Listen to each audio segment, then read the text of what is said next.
Baik, beberapa isu dibangkitkan di Parlimen dalam sidang hari ini. Antaranya mengenai pelaksanaan didolarisasi di mana Perdana Menteri menyatakan Malaysia antara negara ASEAN paling agresif menekankan keperluan untuk mengurangkan kebergantungan kepada dolar Amerika Syarikat.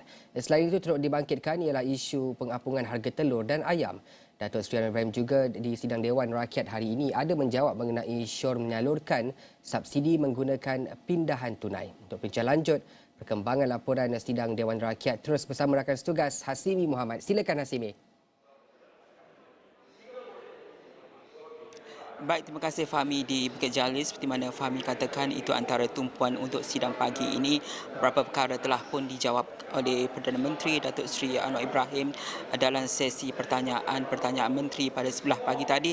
Pertama adalah mengenai pendekatan dedolarisasi yang mana telah pun diajukan oleh Datuk Seri Nordin Ahmad, termasuk juga soalan tambahan yang minta penjelasan daripada Perdana Menteri adakah kerajaan bercadang untuk memperluaskan penggunaan mata wang tempatan dengan negara-negara yang punya nilai dagang yang tinggi dengan Malaysia khususnya di peringkat ASEAN, selain juga Brazil, Rusia serta Afrika Selatan. Dan telah pun dijawab oleh Perdana Menteri seperti mana Fahmi katakan ketika ini Perdana Menteri maklumkan Malaysia antara negara ASEAN yang paling agresif menekankan keperluan untuk mengurangkan kebergantungan terhadap penggunaan dolar Amerika Syarikat dengan beberapa negara ketika ini telah pun menunjukkan minat terhadap pendekatan dedolarisasi, yang mana Perdana Menteri berkata antara negara tersebut China yang paling aktif menunjukkan pendekatan untuk mengurangkan kebergantungan kepada dolar Amerika Syarikat. Selain beberapa proses rundingan sedang dilakukan antara Malaysia, Vietnam dan juga Kemboja, dan turut dimaklumkan oleh Perdana Menteri walaupun ketika ini Malaysia dengan Singapura antara yang merekodkan nilai perdagangan yang tinggi iaitu 15%, namun negara Republik itu sedikit kurang menunjukkan minat terhadap pendekatan dedolarisasi ataupun penggunaan mata wang tempatan dalam perdagangan. Dan turut dimaklumkan juga oleh Perdana Menteri bahawa ketika ini terdapat juga cadangan untuk melibatkan negara-negara BRICS yang mana setakat ini paling ketara ditekankan juga sekali lagi adalah China. Pun begitu, Perdana Menteri berkata belum ada usaha untuk memperluaskan dedolarisasi ke Afrika dan juga Latin Amerika. Kita dengarkan apa yang dimaklumkan oleh Perdana Menteri Datuk Seri Anwar Ibrahim berhubung pendekatan dedolarisasi. Kenyataannya ialah bahawa dolar masih merupakan kekuatan utama dalam perdagangan antarabangsa.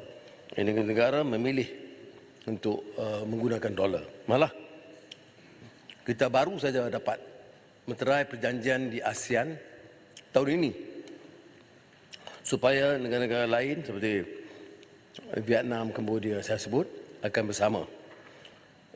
Dari segi perdagangan paling tinggi kita adalah dengan Singapura 15%. Tapi sebagai negara perdagangan, Singapura tidak menunjukkan terlalu kuat minat untuk menggunakan tempatan local currency. Yang kedua tertinggi adalah China 13.8%, dan China di antara negara yang paling aktif menyambut, dan ini kedua-duanya negara dan sektor swasta. Cuma permasalahannya bila syarikat itu terlibat dalam international trade yang lain. Jadi mereka sukar untuk mengambil kira kepentingan dua negara sahaja. Kemudian saya tidak lihat ada minat Jepun, Hong Kong. Kita berikut, kalau ikut urutan kepentingan perdagangan, ialah Thailand, Indonesia sudah masuk, Korea tidak. India masih mengenakan sekatan penggunaan rupi luar India, melainkan untuk warga negara India. Jadi rundingan itu mungkin mengambil masa. Yang ke tanggal ke-10 pasaran ekspor Malaysia adalah Vietnam. Dan Vietnam, Presidennya dan Perdana Menterinya telah pun memberi arahan supaya dipercepat proses rundingan di antara dua negara ini.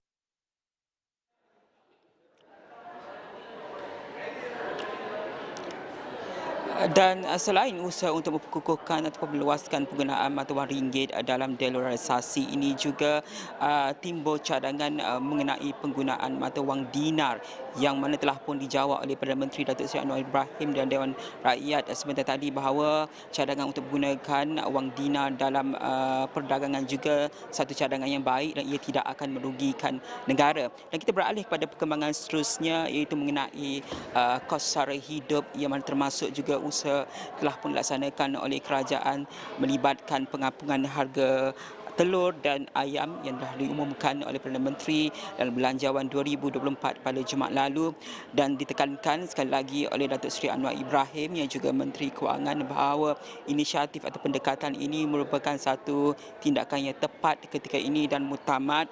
Juga dimaklumkan perubahan keputusan terhadap pemberian subsidi kerajaan sebelum ini dibuat berdasarkan keperluan semasa dan rayuan dikemukakan kepadanya selepas berlaku peningkatan harga mendadak.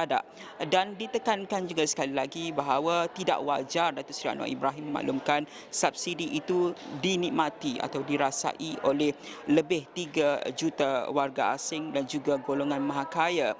Selain itu beliau menambah ia merupakan dasar untuk membantu rakyat yang layak menikmati menerusi pelaksanaan dasar subsidi bersasar ketika ini. Dan kita dengarkan apa yang dikatakan oleh Datuk Seri Anwar Ibrahim berhubung pengampungan harga telur dan ayam. Kita apungkan. Yakni kalau benar ada kekurangan dan saya setuju dengan apa yang kebimbangan Yang Berhormat, maka kita akan tambahkan daripada stok. Kementerian Pertanian punya 30% stok ayam dan telur. Dan bersedia, saya telah beritahu, menterinya pun ada, untuk membeli dari Thailand. Andai kata ada keperluan untuk mengelak daripada harga itu naik. Itu setakat jaminan yang kita boleh lakukan. Tapi mengapa kita lakukan sekarang? Kerana harganya turun dan supply-nya besar. Stok 30%, harga di Thailand jauh lebih rendah. Jadi tidak ada sebab mengapa kita tidak boleh lambatkan seandainya ada pedagang-pedagang yang ambil kesempatan untuk menaikkan harga. Penguatkuasaan akan lebih keras, tapi di samping itu kita harus pastikan ada adequate supply.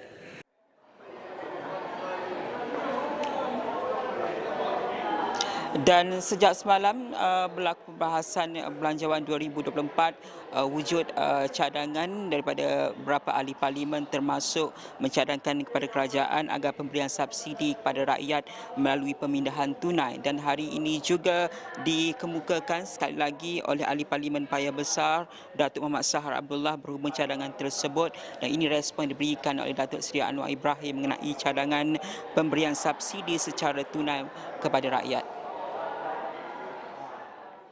Cadangan pekan tentang pengairan tunai itu satu cadangan baik kerana telah dipergunakan dulu, tapi cuma tidak boleh untuk semua. Itu sedang difikirkan dalam beberapa langkah yang lain yang lebih kompleks.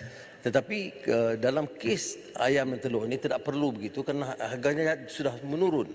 Dan kita ada, saya katakan, plan contingency dari segi stok dan juga pasaran, bukan saja di Thailand yang murah, di negara China juga murah. Jadi oleh itu langkah sekarang itu dianggap mensabah. Dia tidak kepada syarikat, ya, tidak kepada yang seperti yang dicadangkan. Cadangan untuk cash transfer itu sedang ditimbangkan untuk beberapa urusan lain dan mungkin akan diumumkan. Jadi saya ingat itu yang diminta penjelasan daripada Muhammad. Dan banyak lagi perkembangan kita akan bawakan dari Parlimen, khususnya jawapan diberikan oleh Kementerian Dalam Negeri mengenai kesakan banduan di penjara selain tumpuan kepada perbahasan rang undang-undang pembekalan 2024 yang akan bersambung hari kedua ini. Dan kita akan bawakan semua itu di Astro Awani dan astroawan.com. Kita kembali kepada Fahmi di Bukit Jalil.